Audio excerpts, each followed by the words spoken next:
प्रभु राम देव भगवान अल्लाह खुदा ईश आदि नाम एक ही शक्ति के हैं।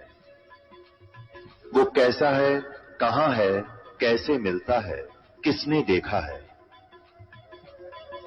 ये प्रश्नवाचक चिन्ह पूर्ण रूप से हटाने के लिए अवश्य सुनिए जगत गुरु तत्वदर्शी संत रामपाल जी महाराज के अमृत वचन, सर्व पवित्र धर्मों के पवित्र शास्त्रों के आधार पर। आप कितनी पुण्यात्मा हो और कितना सिमरन आप करते हो और आप कितने धनी होते जा रहे हो अध्यात्म के।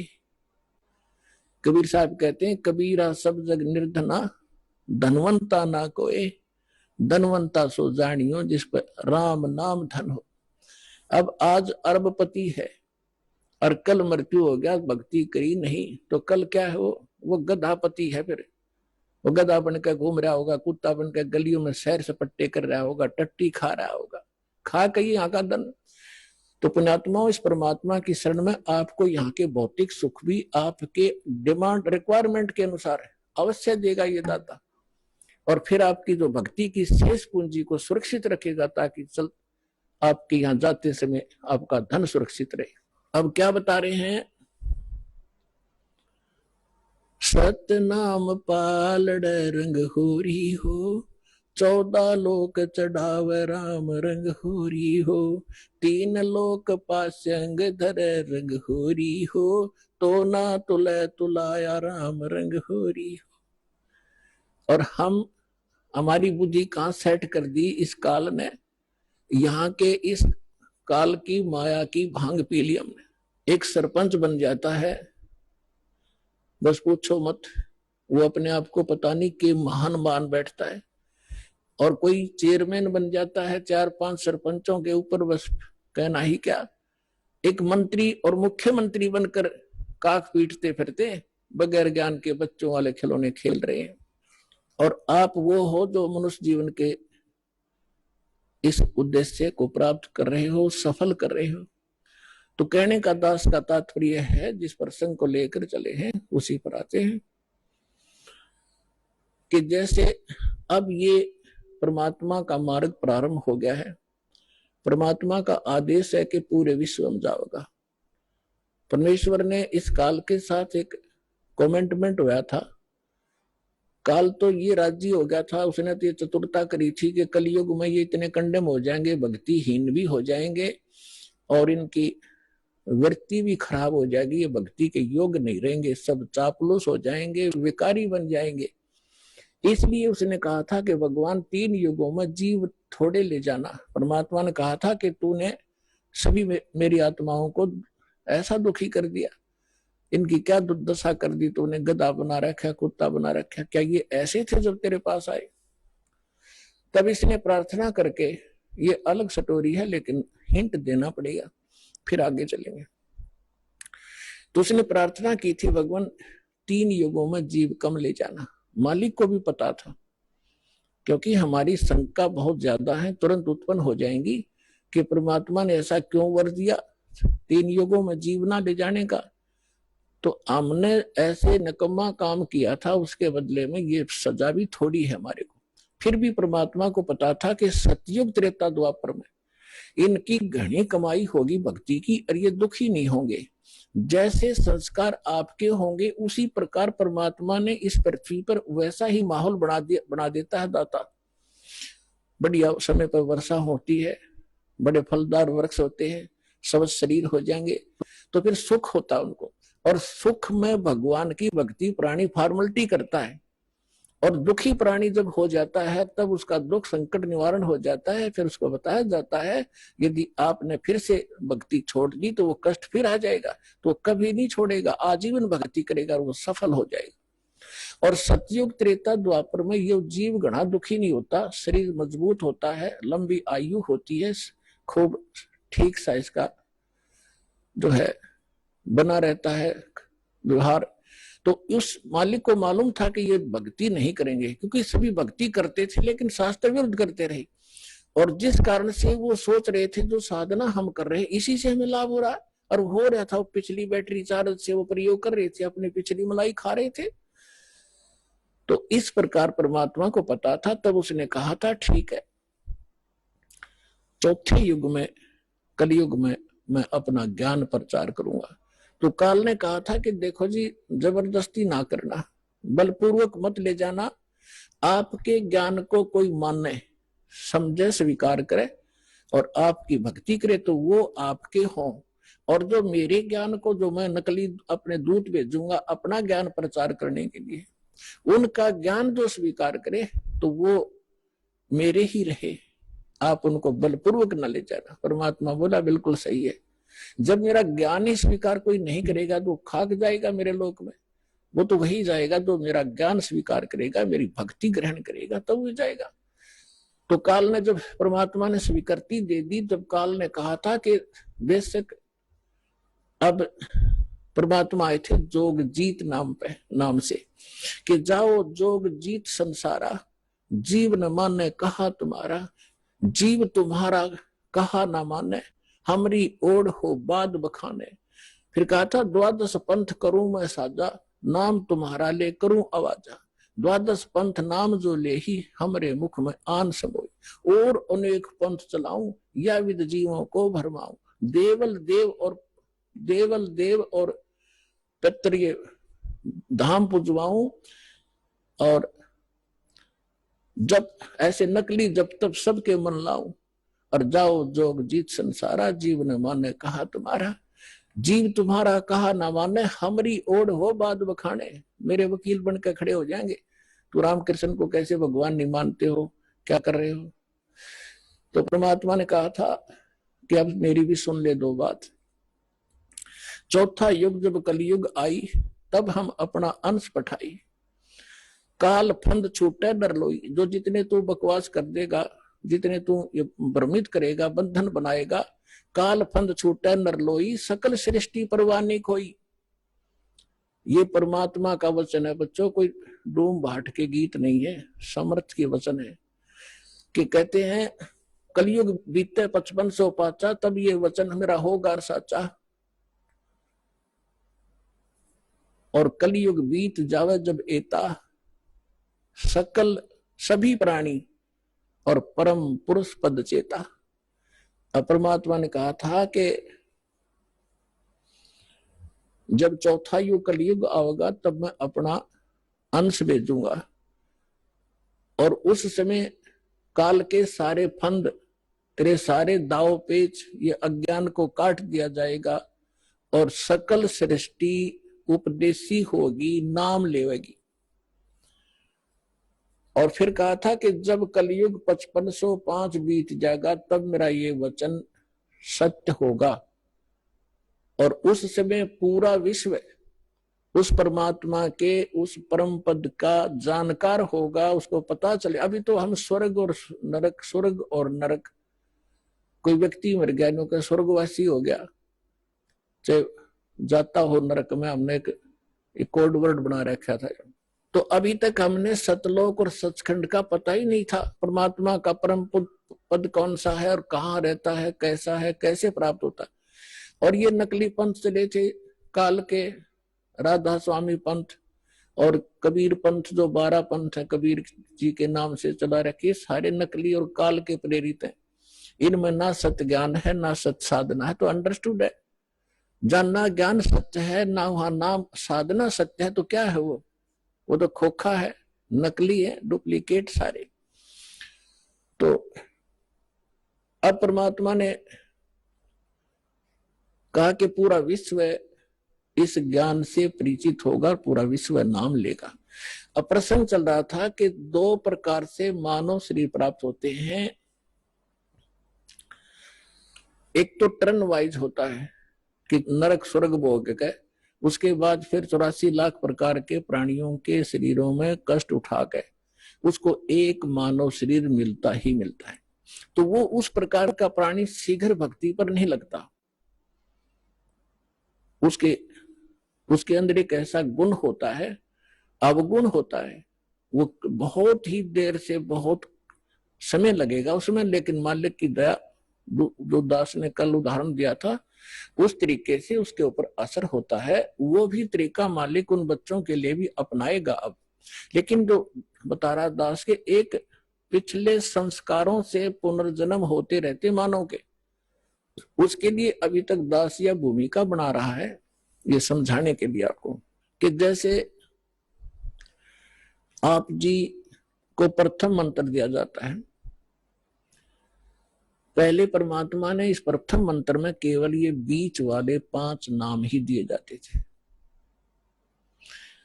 और ये काल के पंथ जो राधा स्वामी पंथ और इससे निकली हुई जितनी शाखाएं हैं, ये 5 नाम देते हैं। और वो कौन से नाम? पांचों काल के, यूजलेस, ओंकार, निरंकार, ज्योत निरंजन, सोहम और सतनाम। सतनाम कोई जाप है, ओंकार निरंकार कोई जाप है। ये 5 नाम थे जो दास आपको प्रथम मंत्र में बीच के 2, फर्स्ट एंड लास्ट को छोड़कर, ये पहले नहीं दिया जाता था, इसलिए इसको अभी तक गुप्त रखा था। ये कंप्लीट कोर्स है। और वो बीच वाले जो मंत्र हैं वो आपको संसारिक सुविधा यहाँ की उपलब्ध कराएंगे, क्योंकि उनका टैक्स देंगे। ये पूजा नहीं, साधना है। साधना और पूजा में अंतर होता है। जैसे हम पूजा करते हैं परमात्मा को पाने की, तो हम परमात्मा को पाने के लिए जो भी प्रयत्न करते हैं वो साधना है। जैसे हमारा पूज्य है जल, हमने जल प्राप्त करना है, तो जल प्राप्त करना जमीन के अंदर है, तो हमारा जो पूज्य है, इष्ट है, वो है जल। और उसके पाने के लिए, जल प्राप्त करने के लिए जो भी हम क्रिया करते हैं, बोकी लगाते हैं, पाइप डालते हैं, फिर हैंडपंप लगाते हैं, तो वो हमारी साधना है, वो पूजा नहीं है। उसको पाने के लिए जो हमारा पूज्य है, हमारा जो इष्ट है, वो तो जल है।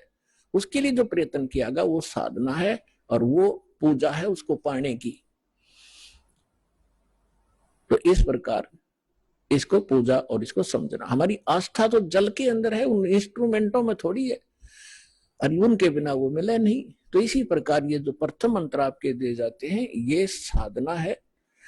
और इस जैसे इस दूसरे शब्दों में दास आपको कहे कि जैसे ये मंत्र एक ऐसी कमाई है, ऐसी शीघ्र इफेक्ट करती है, देवताओं को विवश करते हैं ये मंत्र आपको लाभ देने के लिए। जैसे आपको बताया था कि भैंसे को भैंसा भैंसा करता रहो, वो कभी ध्यान नहीं देता। आप वैसे गुण गाए जाओ, जय गणेश देवा, माता थारी पार्वती, पिता महादेवा, हम घोट रखे थे हमने, ये कभी नहीं सुनेंगे। और इनका एक मंत्र दे रखा है आपको, उसका जाप करो, तुरंत अटैक होगा उनके ऊपर जाके, और सतर्क होंगे। क्या हो गया बच्चे को, क्या डिमांड है इसकी, देखो इसका अकाउंट कितना हमारे इसमें, उस तुरंत उसका राहत दी जाएगी। तो जो पैसे ने भैसा भैसा करो कति नहीं सुने, अरे एक बार कर दो हुर्र, वो तुरंत देखेगा नू और अट्रैक्ट होगा, दौड़ने की चेष्टा करेगा उस आवाज की ओर। तो परमात्मा ने ये मंत्र हमें दिए थे, लेकिन बीच में काल के दूता ने इस कबीर पंथ का जहां स्टार्ट हुआ था दामा खेड़ा वालों से, तो 5वीं पीढ़ी तक ये 5 मंत्र चले थे। उसके बाद 6ठी पीढ़ी में दामा खेड़ा वालों के जो महंत था, वो एक टकसारी नाम का इसी कबीर पंथ की ब्रांच बन गई थी नकली। उसने भ्रमित कर दिया कि तुम बात करते हो सतलोक की और सचखंड और सतपुरुष की, और पूजा कर रहे हो तुम देवी देवताओं की, ये कहे कि भक्ति है तुम्हारी। तो भ्रमित हो गया, उसको ज्ञान नहीं था, छठा पीढ़ी वाला था। उसके बाद फिर उन्होंने एक शब्द सिलेक्ट कर दिया जो कबीर सागर में लिखा है, अजर नाम, अमीर नाम, पाताले सब सिंधु नाम, यही हंस का काम। ये कोई मंत्र है? ये तो एक श्लोक शब्द है। तो इन मंत्रों से इन आपकी पूजा नहीं है। पूजा हमारा कबीर देव पूज्य है, उसको प्राप्त करना, सतलोक हमारा प्राप्त करना उद्देश्य है। और ये साधनाएं हैं, ये इंस्ट्रूमेंट हैं, ये प्रयोग करने ही करने पड़ेंगे। अब उसके बाद जो सतनाम आपको दिया जाता है, सतनाम के अंदर एकाद सिर फिरा जो विशेषकर वो व्यक्ति भ्रमित होता है जिसके कर्म घड़े बिगड़ जाते हैं, जो 100, 200, 1000, 2000 व्यक्तियों को भ्रमित करके उनको अपने पीछे लगा कर गुरु बन बैठता है। अब क्या बन गई, परमात्मा की दया हो रही है, हमारे जो बच्चे शिष्य बनते हैं, जो पहले अन्य इन गुरुओं के पास थे, अब बच्चे को, बालक थोड़े ही एजुकेटेड है, दास ऐसे ढंग से ज्ञान देता है कि बालक भी समझ जाए और प्रमाण देता है, तो उनको समझ में आ रहा है, वो अपने गुरुओं के पास जा रहे हैं, उन गुरुओं से भी कह रहे हैं जी आप भी चलो, आप भी भ्रमित है और हमें भी मिसगाइड किया आपने, आप आपका उद्देश्य तो ठीक था कि हम कुछ मार्गदर्शन करें, लेकिन आपको ही नहीं पता, आप झूठे गाइड बन गए, आप भी चलो। तो जो अच्छी आत्माएं हैं वो आ जाते हैं, दीक्षा भी ले रहे हैं। एक तो ये कह रहा था कि मेरे 20,000 शिष्य हैं, मुझे ये ज्ञान मिला, पहले मैंने ज्ञान गंगा पढ़ा और फिर मैंने अपने शिष्यों से कहा कि तुम भी पढ़ो, देखो इसमें क्या है। तो उन शिष्यों से ने कहा जी इसमें तो अद्वितीय ज्ञान है। तो मैंने कहा कि जाओ तुम दीक्षा लेकर आओ। तो वो अपने शिष्य भेजे उस प्यारी आत्मा ने, और अब कह रहा था पिछले सत्संग पे कि पिछली बार मैं भी आ गया हूं और शेष को भी अब जाके ये ज्ञान गंगा दूंगा और यहाँ लाऊंगा। ये है महान आत्मा। ठीक है, जब तक धोखे में हम भी थे, गलत साधना हम भी कर रहे थे, जिस दिन पता चला उसी दिन हम दिशा बदल ली। तो बुद्धिमान होता ये। और एक ऐसा सिरफिरा मिला, चेले भी उसके साथ थे, चेलों के सारी समझ मारी, रूस में अहंकार अभी शेष था। वो खड़ा लाइन में कहने लगा जी मैंने 2 बात करनी है। वो कहते हैं जी ये हमारे गुरुजी थे पहले और आज इन्हें दीक्षा ले ली है। अब वो प्रथम दीक्षा ले ली, द्वितीय दीक्षा दी, जब उसने कहा कि ये क्या है, ये वही मंत्र है, उल्टे सुल्टे करके दे रहे हो, ये कोई सतनाम हुआ। तो पुण्यात्माओं यही मार खाता ये प्राणी। वो एम था उसके अंदर, अहंकार था। अब डॉक्टर मैं हूं, रोगी वो बनकर आ रहा है और डॉक्टर की दवाई में वो ऑब्जेक्शन कर रहा है। एक जड़ी बूटी होती है, उनको अगर 4-5 जड़ियां मिलाई जाती हैं तो उनका गुण धर्म कुछ अन्य होता है, वो कुछ अन्य लाभ देती है। और जब उनको सिंगल सिंगल खाया जाता है तो वो अलग लाभ देती है, और जिनको 2 में मिलाकर खाया जाता है तो वो अन्य लाभ देती है। तो इस प्रकार उसको समझाने की चेष्टा की, और वो उसका सौभाग्य दुर्भाग्य साथ है, उसका समझ में आई कि ना हुई। तो आपको भी बता रहा हूं कि ऐसे भ्रमित ना होना। पहले तो ये देखो कि जो ज्ञान दास ने आपके रूबरू किया है, विश्व में आज तक ब्रह्मा विष्णु महेश क्लियर नहीं कर सके इसको, इस दास पे दया हुई। तो आगे कौन सी का चीज छोड़ दूंगा मैं, ये भी विचार कर लेना।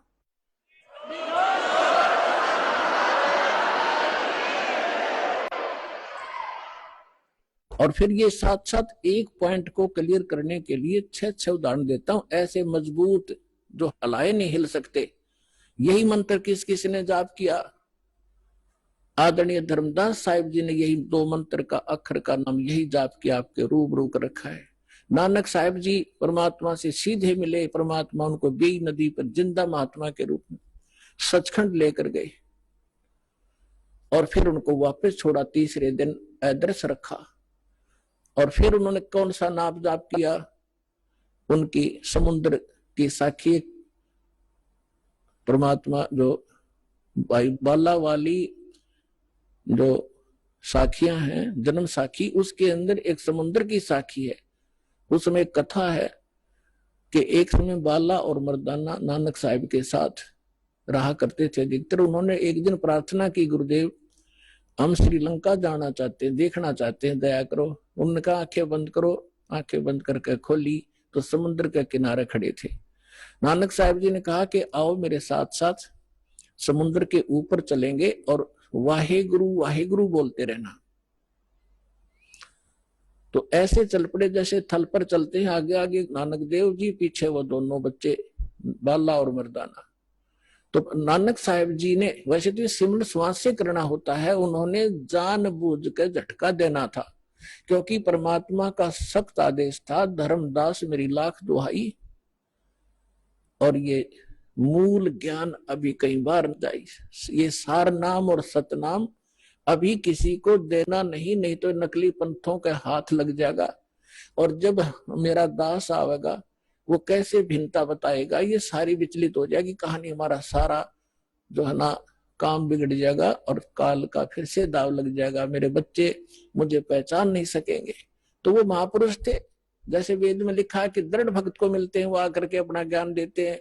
तो दृढ़ भक्त थे नानक साहब जैसे, उन्होंने कभी किसी सिख को ये नाम नहीं दिया सतनाम, बल्कि सख्त एक ऐसा झटका दे दिया कि सब घबरा गए कि इस मंत्र को छूना नहीं है। नानक साहब जी ने उच्चारण करके ये 2 अक्षर का मंत्र जाप करना शुरू कर दिया। मर्दाना ने सोचा कि गुरुजी तो सतनाम जाप कर रहे हैं 2 अक्षर का, जिसमें एक ओम है एक तत् है, तो क्यों ना मैं भी जाप करूं। मर्दाना फिर वो 2 अक्षर का मंत्र जाप करने लगा, तो वो लगा डूबने। नानक साहब जी ने देखा, तब नानक जी ने कहा कि भाई तो वो ये जाप कर जो मैंने तेरे को बोला है, ये मंत्र मत कर। तो फिर वो वाहिगुरु कहने लगा, फिर ठीक हो गया। कहने का भाव ये है कि नानक जी तो वो 2 अक्षर का नाम जाप कर रहे थे और शिष्य को मना किया। क्यों किया? वो परमात्मा के प्यारे बच्चे थे, उनको मालूम था कि यदि आज ये डिस्क्लोज हो गया तो बट्ठा बैठ जाएगा। आज तक किसी सिख को इस सतनाम की भनक भी नहीं है, ना वो ग्रंथ साहिब में रखा, अलग अलग स्थानों पर रख दिया, लेकिन सीधा नहीं रखा, और वहां से प्रमाणित हो गया। और इसके साथ साथ आदरणीय गरीबदास साहिब जी को परमात्मा मिले, गांव छुड़ानी, जिला झज्जर, हरियाणा में, खेतों में 10 वर्ष के थे, सचखंड लेकर गए और फिर बहुत काफी समय 8-10 घंटे ऊपर रखा परमात्मा के बच्चे को, फिर वापस छोड़ा। उसने परमात्मा से परिचित होकर अपनी अमृतवाणी में दास उसी गरीबदास पंथ से आगे बढ़ा है। उसमें गरीबदास पंथ में ये मंत्र नहीं है सतनाम का, और में बकवास करते हैं, ओम भागवते वासुदेव नमः, कोई करता है, कोई कुछ करता है, कोई सतगुरु, ये मंत्र नहीं है। और ग्रंथ साहिब गरीबदास जी के ग्रंथ साहिब के अंदर प्रमाणित है ये मंत्र। ऐसे ही नामदेव जी को परमात्मा मिले थे, उसको भी यही मंत्र दिया था 2 अक्षर का। पहले वो अकेला ओम नाम जाप करते थे, फिर उनको समझा कि ओम तो ब्रह्म तक का जाप है, ये तो असंख्य जन्म तक जाप कर लिया आपने, और यहीं भटकते रहते हो, ब्रह्म लोक में चले जाते हो, वहां से फिर वापस आ जाते हो। नामा छिपा ओम तारी, पीछे सो हम भेद विचारी, सार शब्द पाया ददलोई, आवागमन बोर ना होई। तो कहने का भाव ये है दास का कि ये मंत्र जो है, इस भ्रमणा में ना रहना। अब बड़ी बनाई बात ने बिगाड़ियो मत, मुश्किल से सिरे चढ़ी है यह कहानी। कितने संकट झेलने पड़े हैं, दास ने जेल तक जाना पड़ा, झूठे मुकदमों को फेस कर रहे हैं। कोई बात नहीं, परमात्मा हमारे साथ है। हमारा एक बार ज्ञान निखार हो जा, फिर चाहे फांसी दे दियो मेरा, एक बार परमात्मा का ज्ञान उसके बच्चों तक पहुंच जा।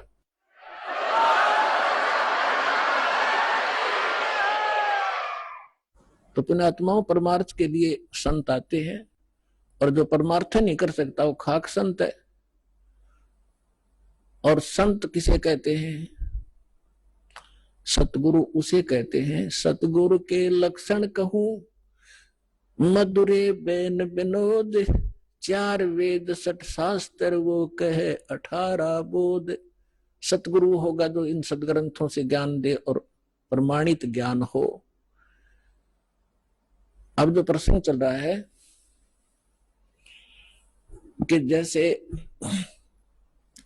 अब आप जी नियमित रहे, अब आपको कुछ दिन समस्या रहेगी, क्योंकि अभी हमारे इस ज्ञान का प्रकाश कम हुआ है।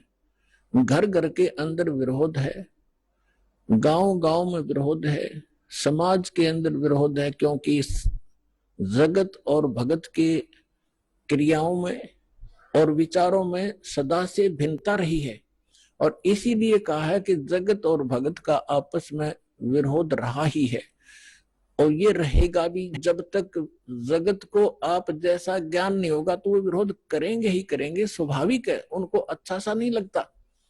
जैसे यहाँ पहली बार कोई व्यक्ति आता है और दूसरा आके प्रणाम करता है, वो खड़ा खड़ा देखता रहता है, ये क्या कर रहे हैं यहाँ पर, उसको अच्छा सा नहीं लगता, क्योंकि वो तो अहंकार में कोई छोटी मोटी पोस्ट हो तो उसमें तो भारी बात हो जाती है, कैसे लंबा लेटूं।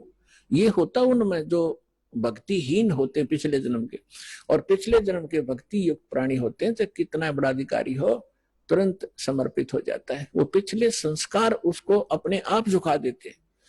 उदाहरण के लिए जैसे सरसों आपने देखा होगा, सरसों जब तक उसकी फलियों में दाने नहीं होते, यानी उसकी कीमती नहीं होती, तब तक वो ऐसे खड़ी रहती है। और जो जो वो पकती चली जाती हैं, वो उनमें वो कीमती बनती जाती है, उनकी वैल्यू बनती है, वो झुकना शुरू कर देती है। और इतनी झुक जाती है कि जमीन को छूने की चेष्टा करती है, क्योंकि ईव उनकी कीमत बन गई, वो कीमती हो गए, उनके अंदर वो शक्ति आ गई, वो कीमत बन गई। और जब तक वो यूजलेस थी, वो नो खड़ी थी आकड़ी ऊपर ने।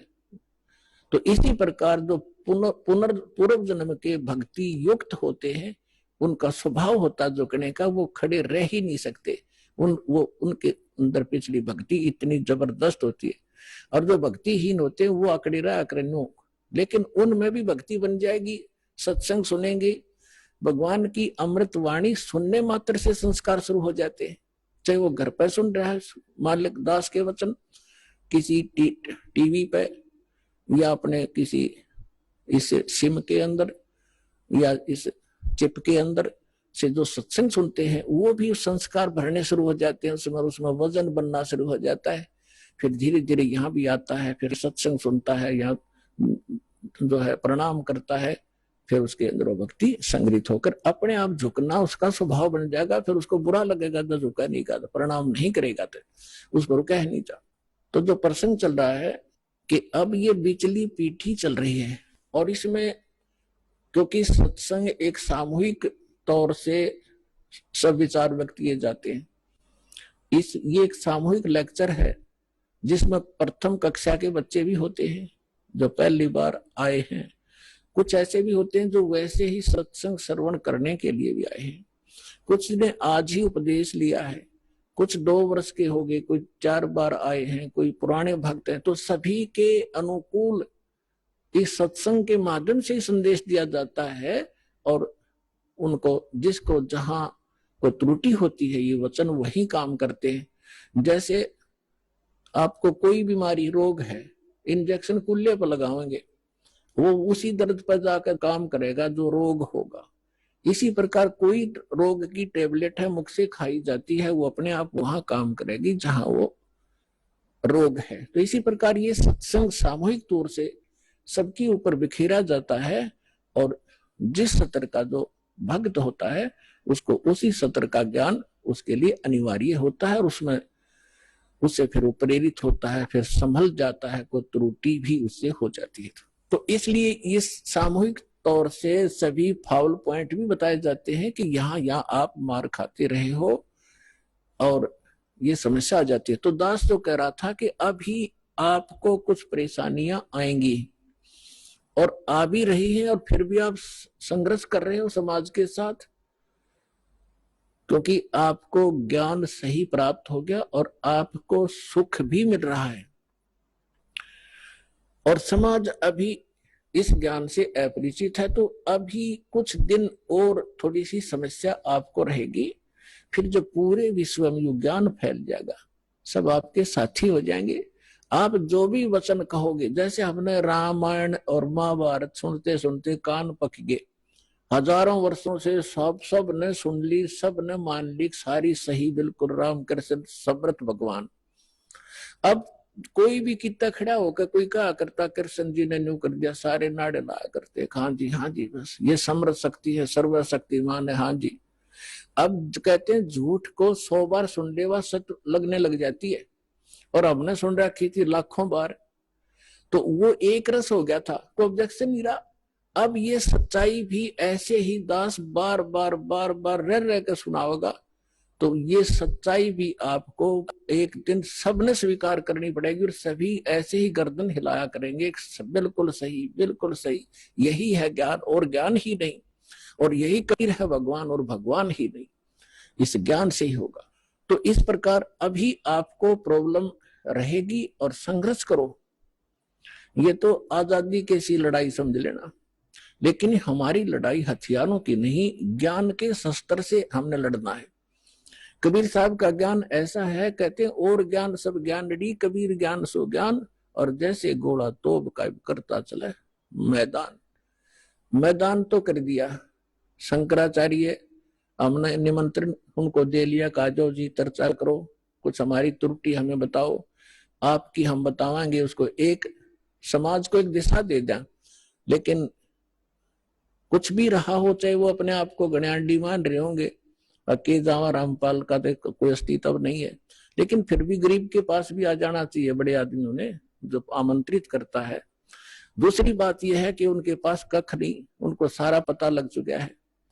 क्योंकि पुण्यात्माओं, आज इतना सेंसिटिव मीडिया है, एक वचन भी दास ने इस पूरे सत्संग में गलत बोल दिया होता, ये बवंडर बना देते।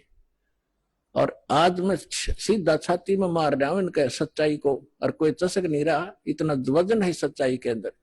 तो वो यहां नहीं आए, दुर्भाग्य था हमारा, बहुत इंतजार की उनकी। लेकिन परमात्मा ने दया करी, इस साधना चैनल वाले पर न्यारी रजा कर दी दाता ने। इसने अपनी टीम भेज के और सबसे उनके इंटरव्यू ले लिए, खुश होकर दे दिए। धोती सी मन्नत धो दी उनकी, यहाँ पर दिखा दिया किसे शंकराचार्य है, किसे आचार्य है। तो पुण्यात्माओं, कहने का भाव यह है कि जब तक ये पूरे विश्व में एक रस नहीं होगा, तब तक थोड़ा सा विरोध बना रहेगा, और उसमें आपने घना सावधान रहना पड़ेगा कि आपका नाम खंडित ना हो। वैल्यू है, कहते हैं परमात्मा, कहते हैं जैसे माता गर्भ को रखे यतन बनाए, और ठेस लगे तो छन हो तेरी, ऐसे भक्ति जाए। अब भक्ति का मिलना ये बड़ी कठिन, और मिलने के बाद फिर वो उसको सुरक्षित रखना, वो एक बहुत बड़ी बात है। जब तक परिपक्व नहीं हुई तो फिर फायदा क्या उसका। तो इतना सावधानी आपने बरतनी पड़ेगी। जैसे कोई माता बच्चे को गर्भ में आते ही वो कितनी सतर्क हो जाती है, खान पीन में संयम बरतती है, पैर ऊंचा नीचा ना टिक जा कि बच्चे का झटका लग जाए, रात को करवट ले भी गलती से ले लेती है तो तुरंत सतर्क होती है, और कहीं मेरे बच्चे का दाब ना लगी हो और खराब ना हो जाए मेरा गर्भ, वो कितनी चिंतित रहती है। तो आप जी ने इस भक्ति का जो लाल है, इतनी सावधानी से परिपक्व करना पड़ेगा, तब आपको सफलता होगी। इसमें फाउल पॉइंट है, आन उपासना नहीं करनी, संसारिक व्यवहार के जो भी कार्य हैं, जो भक्ति परमात्मा की मर्यादा को भंग करते हैं, वो नहीं करने, और फिर आप सफल हो जाओगे। तो अभी थोड़ी सी कठिनाई आपको चल रही है, घर घर में विरोध चल रहा है। पति ने नाम ले लिया, पत्नी नहीं मानती, मैं तो सारी पूजा करूंगी, तो कैसे ऐसा क्या कर रहा है। पत्नी ने ले लिया तो पति दुखी करता है। तो धीरे धीरे ज्ञान से क्या होगा, ये ज्ञान ऐसा है कि आप घर पे चलाओगे और बच्चों पर भी असर करेगा। ना सुनेंगे तो भी कक्ष में सोए हुए व्यक्तियों पर भी ये वाणी असर करेगी, जैसे गारुड़ का मंत्र अचेत हुए उस सर्प के डसे हुए व्यक्ति पर, जो सुन भी नहीं रहा, समझ भी नहीं रहा, और उसके ऊपर भी वो मंत्र बोल बोल कर उसके विष को उतार कर सचेत कर देता है। और ये तो परमात्मा की वाणी सब सिद्ध है। ये तो अपने पशु पक्षियों के ऊपर भी ये वाणी जा रही है, उनको भी, उनके भी पाप डाउन हो रहे हैं। ठीक है, उनके पाप गणे हैं, इसलिए पशु योनि मिली, तो वो पाप घटते रहेंगे। जैसे कपड़ा किसी का ज्यादा मैला है, हो गया है, मैल हो गया है, तो वो कई बार साबुन लगाने से स्वच्छ होगा, उज्जवल हो जाएगा। और जिसका थोड़ा मैला है, एक दो बार साबुन लगाने से उज्जवल हो जाता है। तो ये साबुन है, परमात्मा का जो ज्ञान है, सत्संग है, वचन है, ये साबुन और जल दोनों का काम करता है। तो धीरे धीरे ये सत्संग जिस घर में चल रहा है, पड़ोसियों तक भी असर होगा आपका, और आपके घर के पशु पक्षियों पर भी इसका प्रभाव पड़ेगा। आपके घर कोई पशु पक्षी भी रह रहा है, उसके ऊपर भी धीरे धीरे उसके अंदर ये वाणी का जो ज्ञान यज्ञ का पुण्य उसमें संग्रहित होगा। और कुछ ऐसे पाप हैं जो ज्ञान यज्ञ से ही खत्म होते, और उसका विकल्प ही नहीं है। जैसे कपड़े को पहले थोड़ा मैला है तो जल से धो दिया, साफ हो गया, ज्यादा मैला है तो और भी मैल रहा तो साबुन लगाना पड़ा। और फिर भी कोई दाग दबा रह जाता है तो ड्राई क्लीन से साफ हो जाता है। तो इसी प्रकार ये सभी क्रियाएं हमें अपने अंतःकरण, अपने जीव के ऊपर, आत्मा के ऊपर जो मैल जमा हो गए, उन सभी पापों का नाश करने के लिए ये सारे ही साधन अपनाने पड़ेंगे, मंत्र के जाप भी करने पड़ेंगे, पांचों यज्ञ भी आपने करनी पड़ेंगी, और तब जाकर के आपकी भक्ति सफल होगी।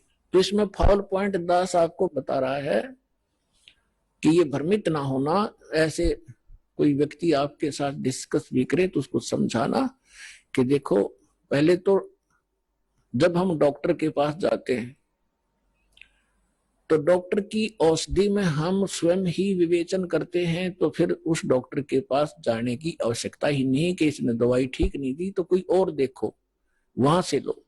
तो इसी प्रकार सबसे पहले तो ये देखो, ये ज्ञान आज तक ना किसी ने सुना और ना सुनाया, किसी के पास था ही नहीं।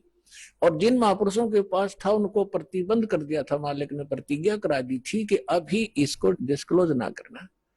तो महापुरुष थे, वो अपनी अमृतवाणी में बोल के सारा कुछ लिख के एफिडेविट बना के कबीर इज गॉड, ये वो फाइनल कर गए थे वो महापुरुष, जिनके दास बार बार उनके शुभ नाम आपको सुनाता है।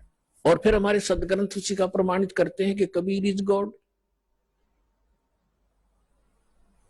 तो फिर ये क्लियर हो गया कि आज तक कोई हमें यही निर्णय नहीं करके बताया कि भगवान कौन है और कैसा है। अब जैसे रामकृष्ण को और विष्णु जी को, शंकर जी को भगवान मानने वाले, उनसे अगर हम पूछा करते थे कभी, वो कहता मैं समाधि लगाता हूं, भगवान देखा आपने? भगवान दिखता थोड़ा ही है, वो तो निराकार है। और ये विष्णु ब्रह्मा जी की मूर्ति रख रखी, ये क्या फिर? तो हमारा निराधार ज्ञान था, बेसलेस था, हम डामाडोल थे, स्थिर नहीं थे। और इसी प्रकार ये राधा स्वामी किसी ने पूछ लो या किसी महर्षि ने पूछ लो, अभी तक जिनके विचार रहे हैं, परमात्मा तो निराकार है, साकार आता जब रामकृष्ण रूप बन जाता फिर निराकार हो जाता है। तो खाक ज्ञान था इनको। वेद बताते हैं कि वो परमात्मा सशरीर है, मनुष्य दृश्य है, ऊपर सिंहासन पर विराजमान है और उसके सिर पर मुकुट है। ये तो वेद बताते हैं, राजा की तरह बैठा है। और यही वो संत बताते हैं जिनको भगवान ने जिन आंखों देखा वहां पर। तो फिर इसमें कोई डाउट नहीं रहा कि हु इज गॉड और कैसा है वो भगवान। तो ये सारे कंसेप्ट क्लियर इस दास ने करे, आज तक किसी ने नहीं किए। तो इसी प्रकार इस साधना पर भी विश्वास करना, किसी से डगमग ना होना, क्योंकि काल ने अपने एजेंट छोड़ रखे हैं, वो अपने कर्म बिगाड़े हैं तो वो भी भगवान के बच्चे, पर भ्रमित है, वो काल से प्रेरित है। उनका दुर्भाग्य है कि वो अशुभ काम पर लगे हैं। तो दास की उन सभी संतों से भी प्रार्थना है कि वो भी भगवान के बच्चे हैं और परमात्मा के बच्चों को मिसगाइड करके वो भगवान के दोषी हो रहे हैं। सबसे बड़ा अपराधी इस पृथ्वी पर यदि कोई प्राणी है जो गलत ज्ञान प्रचार करता है, वो भगवान का सबसे बड़ा अपराधी है। और आज देख लो, आज तक इस दास के अतिरिक्त या पहले महापुरुष रहे, उन्होंने जो ज्ञान दिया वो अपने सत्र का दे ही गए, उन्होंने आगे नहीं ये मंत्र वगैरह डिक्लेयर की, वो बात अलग है। लेकिन वर्तमान में इस दास के अतिरिक्त सभी मिसगाइड किए बैठे ये संत, मंडलेश्वर, आचार्य और शंकराचार्य। तो ये अपराधी उस परमात्मा के, इनको चाहिए अपना भी कल्याण करावें और सच्चाई से अपने अनुयायियों को भी परिचित होने दे, इनका भी कल्याण हो जाएगा। समय आ गया, ये तो होगा ही होगा। ये कह देंगे तो इनका जो है बड़ी शाबाशी होगी, इनकी इज्जत रह जाएगी। और नहीं तो चलिए तो यहाँ आवेंगे, फिर ये अकेले बैठे रहेंगे वहां पर, रोए जाइए अपने कर्माने। आज कौन ऐसा मूर्ख है जो अपने जीवन को नाश करेगा जब पता लग जाए? तो फिर दूसरी समस्या ये आती है कि गुरु नहीं बदलना चाहिए। कोई बात हुई या एक डॉक्टर से इलाज नहीं होता तो 100 बदलने चाहिए अपनी जान बचाने के लिए। और कबीर साहब कहते हैं, जब लग गुरु मिले नी साचा, तब लग गुरु करो 10 पांचा। और झूठे गुरु के पक्ष को तज ना लावे वार, और द्वार ना पावे शब्द का वो भटके वार का वार। और इतना शीघ्र बदल देना चाहिए गुरु को। कबीर साहब कहते हैं कि डूबे थे पर उबरे, गुरु के ज्ञान चमक, और बेहरा देखा जरजरा, उत्तर चले फड़क। पहले बेड़े हुआ करते थे, फ्लोटिंग लकड़ियों का एक बेड़ा बना लिया। अभी तो नौका तो बहुत बाद में चली है। पहले बेड़ा होया करता था, उसके ऊपर बैठ कर दरिया को पार करके अपना कोई काम करने जाते थे, उन बेड़े के ऊपर बैठ के जाया करते। तो वो बेड़े कई बार गल जाते थे, कंडम हो जाते थे। तो जब परमात्मा कहते हैं कि जिस साधना को आप कर रहे हो, जो गुरु की, जिस गुरु के जहाज में आप बैठे हो, उसका जब आपको उसके सामने दूसरा जो बिल्कुल ओके बेड़ा आ गया, नौका समझ लो आप, बेड़ा तो नहीं समझ में होगा। अब एक नौका है जिसमें आप बैठे हो, उसके अंदर सुराख हो गया है और जल उसके अंदर घर कर रहा है, अंदर प्रवेश करना शुरू कर दिया है, और उसके बराबर में दूसरा कोई सही ओके नौका रख देता है, साथ में खड़ा कर लेता है, और वो कहता है कि भाई तुम डूबोगे, इसमें आ जाओ। अब जिसने गुट्टी सूटी ला रखी होगी, नशा कर रहा होगा, तो ठीक है मौज हो रही है, वो तो डूबेंगे। और जिनको नशा नहीं है और उनको पता लग गया दोनों का डिफरेंस कि ये जल आ रहा है, तुम डूबोगे इसमें, तो वो जो जिनका नशा नहीं है वो तुरंत एक सेकंड भी ना लावे, तुरंत कूद जाएंगे उसके अंदर। तो यहाँ परमात्मा कहते हैं डूबे थे पर उगरे, गुरु के ज्ञान चमक और बेड़ा देखा जर्जरा, यानी टूटा फूटा डूबोण वाला, उत्तर चले फड़क फड़क जैसे पशु कई बार आवाज सुनकर हॉर्न की फड़क को भाग जाता, काफी दूर बहुत स्पीड से भागता है एकदम। तो कहते हैं ऐसे कूद गए दूसरे में। तो परमात्मा कहते हैं झूठे गुरु के पक्ष को तजत ना लावे वार, एक सेकंड के अंदर बदल लेना चाहिए। और पुण्यात्माओं, आज इस विश्व में कोई गुरु नहीं है इस दास के अतिरिक्त। सतगुरु की तो बहुत दूर की बातें हैं, वो गुरु भी नहीं है। तो कबीर साहब कहते हैं गुरुआ गाम बिगाड़े संतो, गुरुआ गाम बिगाड़े, गुरुआ गाम बिगाड़े संतो, गुरुआ गाम बिगाड़े, ऐसे कर्म जीव कहला दिए ईब जड़े ना धाड़े। है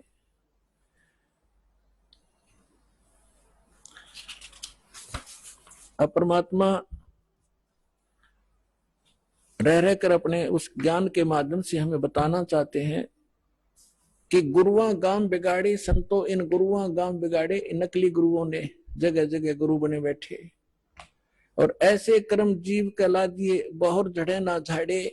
अब कोई जो भी पूजा उन्हें चिपका दी, उनका ये कर लो, श्राद्ध निकाल लो, फलाना कर लो, अब वो उनको छोड़ना नहीं चाहते, जबकि सारे शास्त्र विरुद्ध साधनाएं हैं।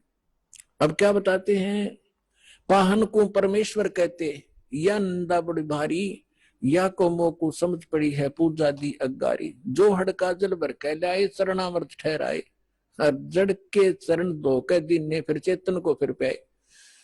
अब क्या बता रहे हैं कि जैसे पहले हमने देखा हमारे गांव में एक शिव जी का मंदिर है, और कभी वहां चले जाते थे, कभी त्योहार होता था, शिव जी का मेला भरता था, तो क्या करते थे, उस जोड़ मत है तालाब में जिसमें भैंस भी माए मूतते हैं, उस सब नहाया करती, वह भी पेशाब करें टट्टी करें, और उसमें से भर के लाते लोटा, और उसको फिर भगवान शिव जी के उस पर शिवलिंग पर डालते, और फिर आगे निकलता उसको लोटे में भर लेते, उसने चरणामृत बना के सारा नबाट्या करता पुजारी।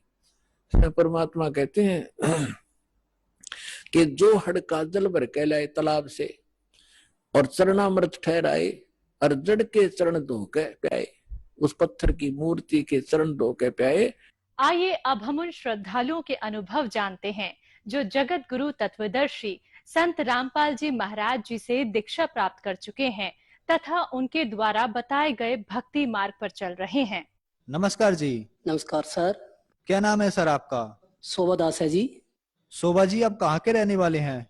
मैं सर डिस्ट्रिक्ट करनाल, गांव अमूपुर से हूँ सर। शोभा जी, संत रामपाल जी महाराज से नाम दीक्षा आपने कब ली? सर मैंने संत रामपाल जी महाराज से दीक्षा 2011 में ली।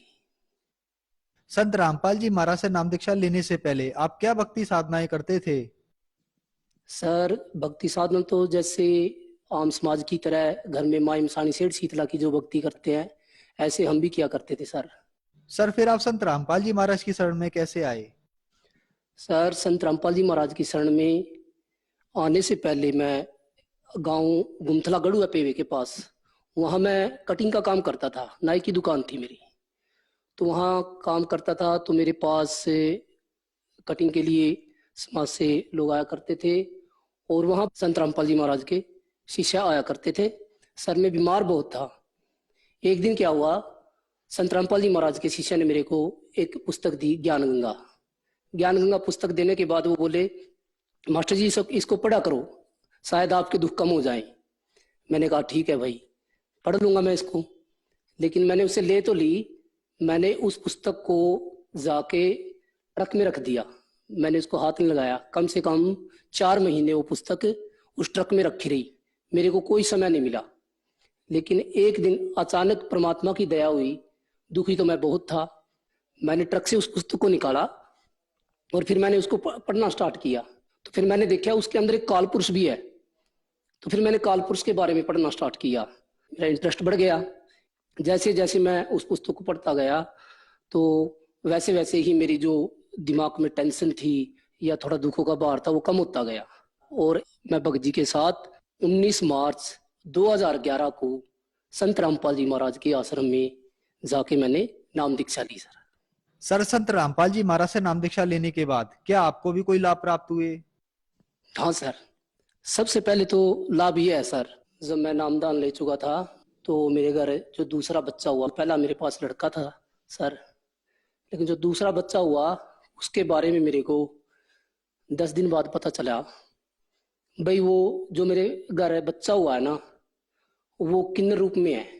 मेरी भगतमती ने मेरे को फोन किया भी जो हमारे घर बच्चा हुआ है उसका कंप्लीट शरीर नहीं है। मैंने देखा है उसको। पहले तो जो दाई रूप में आती थी माई, उसको पता नहीं था, वैसे नहला देती थी। लेकिन जब मेरी भगतमती उसको नहलाने लगी ना, तब उसको स्पष्टीकरण हुआ भी इसका कंप्लीट शरीर नहीं है। तो मेरी भगतमती ने जब फोन किया तो मैं तुरंत वहां से अपने गाँव आ गया। गाँव आने के बाद मैंने अपने बच्चे को देखा, अपनी आंखों से देखा तो देखा कि उसका कंप्लीट शरीर नहीं है, सिर्फ पानी निकलने के लिए थोड़ा सा सुराग है उसमें। तो मेरे घर वालों ने भी देखा, हमने भी देखा। फिर मासी और को भी पता लग गया था कि फोन पहुंच गया था। उन्होंने भी उस बच्चे को ऐसे मतलब कि मिलाप करके देखा। कम से कम 4-5 माइयों ने अपनी आंखों से देखा। वो कहने लग गया भी इसका ठीक होने के कोई चांस नहीं है। तो मैंने कहा भी ऐसी बात नहीं है, हमने जिसको गुरु बनाया है संत रामपाल जी महाराज को, वो पूर्ण परमात्मा के रूप में आए हुए हैं यहाँ। तो वो बोले ठीक है भाई, जैसा थारा विश्वास है करो, लेकिन डॉक्टर से दिखाओ। हमने कहा भी संत रामपाल जी महाराज से बड़ा डॉक्टर धरती पे कोई नहीं है, हम तो इसको ही पूर्ण परमात्मा मान रहे हो, यही पूर्ण परमात्मा है। तो भगत जी ऐसे हुआ। तो वहां से भगत जी आए और हमने उनको पूछा भी हम संत रामपाल जी महाराज से कैसे मिल सकते हैं। बोला भगत जी कुछ नहीं, आपने लाइन में खड़े होके गुरु जी आशीर्वाद लेना और उससे बातचीत करनी, क्योंकि संत रामपाल जी महाराज जी सभी को आशीर्वाद देते थे। आश्रम में टोटली जितनी साध संगत जाती थी और सभी से कष्टों के बारे में पूछते थे, बेटा आपको क्या कष्ट है, और आशीर्वाद देते थे। तो उसी प्रकार हम भी चले गए, हम भी लाइन में खड़े हो गए बच्चे को लेकर। तो जब संत रामपाल जी महाराज आए, संत रामपाल जी महाराज को हमने प्रणाम किया और गुरु जी से अरदास लगाई। गुरु जी बोले बेटा बताओ क्या कष्ट है आपको। हमने कहा गुरु जी हमारे घर एक बच्चा हुआ है जो किन्नर रूप में है, और गुरु जी हम बहुत मतलब कि कहने का अर्थ समाज से और अपने जो रिश्तेदार हैं उनसे परेशान हो गए। अभी उनको पता लग गया अभी इनके घर ये पैदा हुआ है, और स्वाभाविक है वो कहते हैं अभी इसको तो घर नहीं रखा जाएगा और इनको किन्नर ले जाएंगे। तो परमात्मा से पड़े, बोला बेटा ऐसी कोई बात नहीं है, ठीक है आप फूस मांग रहे हो, अन्न मांगो ना। यहाँ किसान अन्न के लिए ही खेती करता है, तो आप अन्न मांगो, फूस तो ऐसे ही मिल जाएगा। तो बोला बेटा आपको दूसरा मंत्र मिलेगा 4 महीने बाद, फिर देखना जो ये कर्मों की मार है ना इसको परमात्मा जलाकर राख कर देंगे। तो हमने कहा ठीक है गुरु जी। हमने गुरु जी से आशीर्वाद लिया और हम दोनों जी वापस अपने गांव चले गए। तो हमारा उस दिन से इतनी खुमारी लग गई, तो हम दिन रात ही प्रथम मंत्र का जाप करने लग गए, काम कम जाप ज्यादा। तो जैसे ही 4 महीने बाद हमारे को सतनाम मिला। सतनाम मिलते ही हमने रट्टा लगा दिया सतनाम का, क्योंकि हमारे आगे तो हमने ये दुखों का पहाड़ दिख रहा था, भाई बहुत बड़ा पहाड़ है ये तो, और परमात्मा ने कह रखे ठीक होगा। तो सर जब हमारे को 4 दिन हो गए ना सतनाम का जाप करते हुए, 5वां दिन आया, सर्दी के दिन थे, मेरी भक्तमती उस बच्चे को गर्म पानी के साथ बाहर धूप में नला रही थी और मैं भी बैठा था चारपाई पे। तो उसने कहा देखो देखो जी, देखिए ये कंप्लीट शरीर हो गया, सतगुरुदेव ने हमारे ने कंप्लीट शरीर कर दिया। तो देखो जी, मैं दौड़ा दौड़ा गया और जाके मैंने शरीर को भी देखा कंप्लीट ही शरीर हुआ था। संत रामपाल जी महाराज ने उस टाइम जो अपने वचन थे वो पूरे कंप्लीट कर दिए थे जी, और उस बच्चे को गुड़िया बना दिया। और आज वो गुड़िया मेरे पास है जी, 7 साल की हो रही है जी। अगर आज को किसी को यकीन नहीं है, आके मेरे घर आके देख सकते हैं। गांव का नाम है मेरा अमूपुर, डिस्ट्रिक्ट करनाल। मेरे गांव में देखो, जो मेरे घर वाले हैं उनको पता है और हमको पता है, मेरी रिश्तेदारी को पता है, किसी से भी पता कर सकते हैं। लेकिन जो परमात्मा का रास्ता है ना, इसमें समाज कभी साथ नहीं देता। चमत्कार देखने के बाद भी उसको भूल भुलैया कर देता है। लेकिन जिसके ऊपर हो रहे हैं, अब जैसे मेरे संत रामपाल जी महाराज के रूप में जो मेरे ऊपर चमत्कार किया है, दास को जेल सेवा भी मिली है। जेल सेवा के अंदर जाके भी मैंने, जो अंदर कैदी थे हमारे से यही बातचीत करते थे, आप इस संत के पीछे लगे हुए हैं, इसने आपको क्या दिया, आज आपको जेल दे दी है। तो वहां भी हम यही कहा करते थे, भाई जो मेरे घर बच्चा है वो एक किन्नर रूप में था और आज वो गुड़िया है कंप्लीट। अगर मैंने उसके बदले 4 साढ़े 4 महीने या साल भी या 2 साल भी लगाने पड़ गए तो क्या बात है। जो वो बच्चा ना उम्र भर हमारे से अलग भी हो जाता और ना जाने कहां कहां धक्के खाता, लेकिन इस कंप्लीट गॉड ने, संत रामपाल जी महाराज ने उस बच्चे को आज कंप्लीट शरीर देगे उसको और नाम दान देगे, मोक्ष का रास्ता हमारे पूरे ही परिवार को दे दिया है। सर मेरे अंदर आंखों से कम दिखाई देना, कानों से कम सुनाई देना, और जी जो मैं ये बता रहा था मेरे नाभि खिसक जाना, तो इनसे बहुत दुखी था जी मैं। और साइडों में जो पत्थरियां हो जाना, मैंने दुनिया भर की दवाई खाई जी, आज भी मेरे हाथ वो कंप्लीट, मतलब कि कहने का थोड़ा थोड़ा मालिक ने याद रखने के लिए छोड़ रखे हैं। मियाँ भी मैंने दवाई खा रखी, 1000 रुपए की, 2000 रुपए की, इतनी दवाई खाता था। सुबह 4 बजे उठ के पत्थरियों की दवाई खाता था जी मैं। लेकिन जब से मैं संत रामपाल जी महाराज से जुड़ा हूं, उसके बाद मेरे को एक गोली तक नहीं खानी पड़ी जी। वो जितने दुख थे मेरे अंदर, या जो मेरे अंदर पत्थरी थी, या मेरे आंखों से कम दिखाई देना था, कानों से कम सुनाई देना था, या फिर जो मेरी ये आंख खिंचाई थी, ये सब बिल्कुल ऐसे हो गए जी, बिल्कुल जैसे मैं दुखी है ही नहीं था। मैं आज उन दुखों को बिल्कुल ही कंप्लीट भूल चुका हूं जी। और मैं एक खासकर ये बात है जी, जो मैं ये काम कर रहा हूँ हेयर ड्रेसर का, तो इसमें नजरें कमजोर होती हैं, लेकिन मैं संत रामपाल जी महाराज के शरण में आए पीछे जब से काम कर रहा हूँ, मेरी जो दृष्टि है नहीं बहुत तेज है जी, बिल्कुल भी कम नहीं है जी, एक बाज की तरह बिल्कुल ऐसे काम करता हूँ। शायद मेरे को चश्मे की भी आवश्यकता नहीं पड़े अगर मैं संत रामपाल जी महाराज की शरण में ऐसे ही भक्ति करता रहा। संत रामपाल जी महाराज से जुड़ने के बाद कोई मेरे कर्मों की मार बीच में कोई तेज हो गई थी, जो इतनी शायद दास की भक्ति नहीं थी, कर्मा की मार बहुत ज्यादा थी, जिसके कारण मेरा दस्त लग गई सर, लूज मोशन जिसे कहते हैं। तो जी मैं 3 दिन लूज मोशन लगे रही। तो अगर मैं मासी का था तो वो बोले भाई ऐसा है, आप दवाई ले रहे हैं, आप ठीक नहीं हो रहे, ऐसा करो आप पेवा अस्पताल में चले जाओ। मैंने कहा चलो ठीक है। तो मैं वहां जब मैंने अस्पताल के अंदर एंट्री की और मैं लाइन में बैठा रहा, डॉक्टर आए, डॉक्टर बोले हाँ भाई क्या प्रॉब्लम है। मैंने कहा जी मेरा दस्त नहीं बंद होते। बोला कितने दिन हो गए। मैं जी आज 3 दिन हो गए। बोला अच्छा। उन्होंने चेकअप किया और उन्होंने कहा कि भाई इसका बिल्कुल पानी खत्म है, डैमेज है, और जल्दी से मेरे को लेटाया और बहुत बड़ी बोतल लगा दी ऐसे ऊपर, और जी मैं पड़ा रहा। तो पड़ा रहा, कम से कम 3 घंटे का ट्रीटमेंट था। 3 घंटे बाद मेरे को उसने कहा भी अब आप ठीक हो गए, अब आप घर जाओ।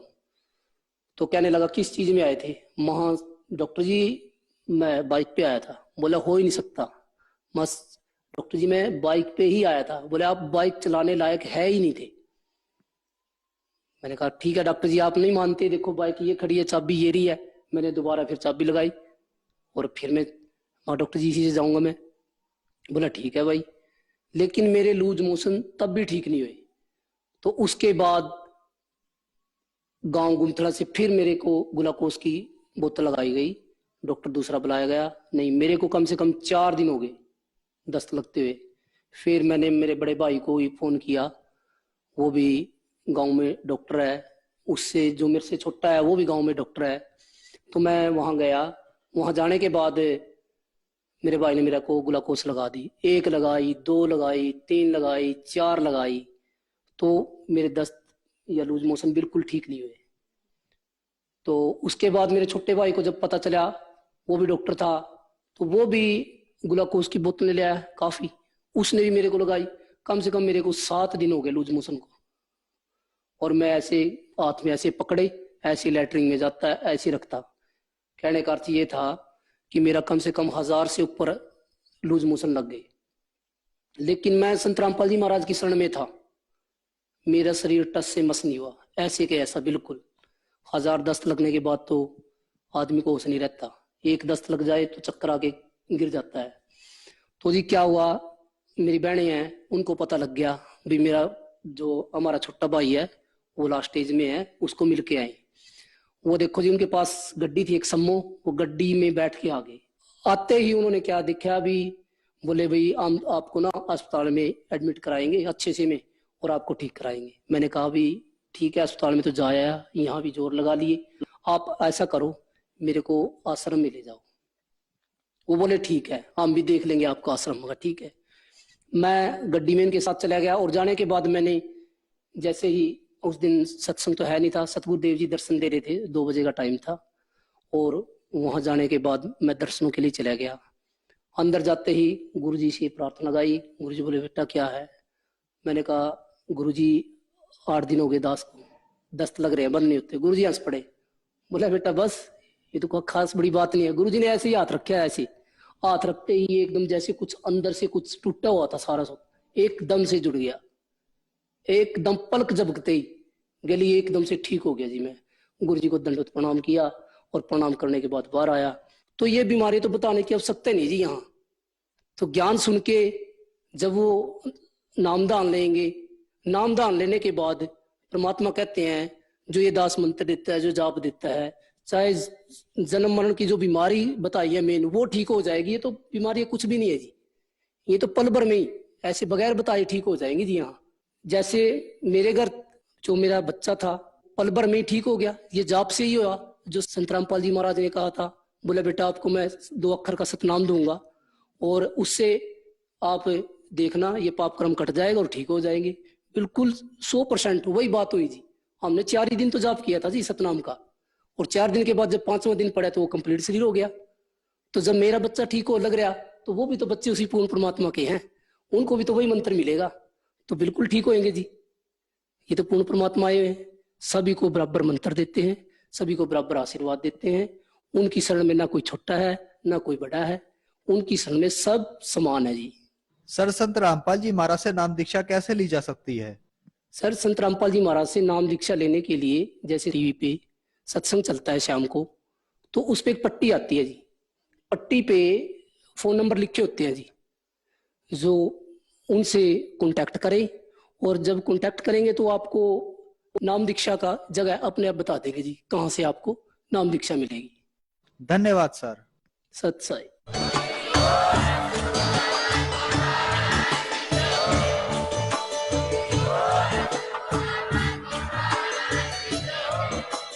आप सुन रहे थे जगत गुरु तत्वदर्शी संत रामपाल जी महाराज जी के मंगल प्रवचन। अधिक जानकारी के लिए विजिट कीजिए हमारी वेबसाइट www.jagatgururampalji.org। संत रामपाल जी महाराज जी के शुभ आशीर्वाद से पूरे विश्व भर में 500 से भी ज्यादा नाम दीक्षा केंद्र हैं, जिन पर संत रामपाल जी महाराज जी द्वारा ऑनलाइन निशुल्क नाम दीक्षा दी जा रही है। अपने नजदीकी नाम दीक्षा केंद्र